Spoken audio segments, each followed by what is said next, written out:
di Indonesia yang berhak untuk ikut demokrasi dan mendirikan partai harus orang super kaya. Kenapa? Karena syarat mendirikan partai itu sangat berat. Misalnya partai itu harus memiliki 100% kantor di seluruh provinsi. Memiliki sewa dan segala macam, dia punya kantor. 75% kabupaten kota. 50% kecamatan. Tidak mungkin seorang Felix Xiao tentu mendirikan partai. Karena mungkin mereka kaya, tapi mereka bukan super kaya. Ya mungkin dirikan di provinsi masih sanggup. Begitu kabupaten makin banyak lagi kan. Ada hampir 500-an kabupaten kecamatan ribuan.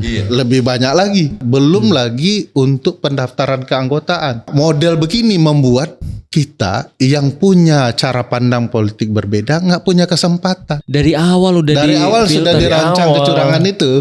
Itu sebabnya dia bilang ya memang orang-orang kaya aja yang bisa mendirikan partai. Akhirnya orang yang punya gagasan mau memajukan negara nggak bisa buat partai. Kecuali ikut partai yang sudah ada. Atau partai yang sudah ada. Dan kompromi. Nah, itu pun setelah ikut jadi dia yang ke convert kan. Dan itu juga harus punya uang karena untuk daftar mahal. Biasanya ada bisnis dagang status badan hukum partai. Partai orang udah berhasil, tapi kan ada partai yang nggak ikut-ikut pemilu tuh. Benar. Nanti mereka jual tuh status badan hukum ke orang yang punya uang mau mendirikan partai. Beberapa partai itu tidak pernah orang yang mau mendirikan itu memenuhi syarat. Akhirnya dia beli status badan hukum partai yang sudah ada, lalu kemudian diubah. Harus ada giginya lah. Itu nggak berapa kira-kira kalau mau bikin partai? Gambaran sederhana ya untuk dipikirkan ya.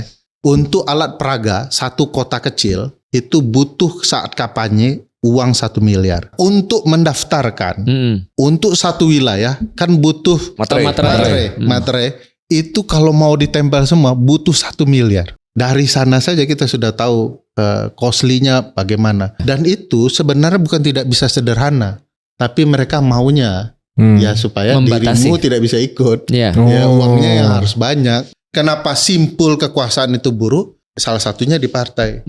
Sistem pemilu yang rusak. Jadi bukan tidak boleh orang miskin ikut pemilu dan jumlah nilai suaranya sama dengan profesor. Tapi mereka diperjuangkan agar bisa dididik dan mengerti proses. Juga mereka punya wakilnya yang tidak mikirin cuman nasib profesor, tapi nasib petani juga, nelayan juga ya.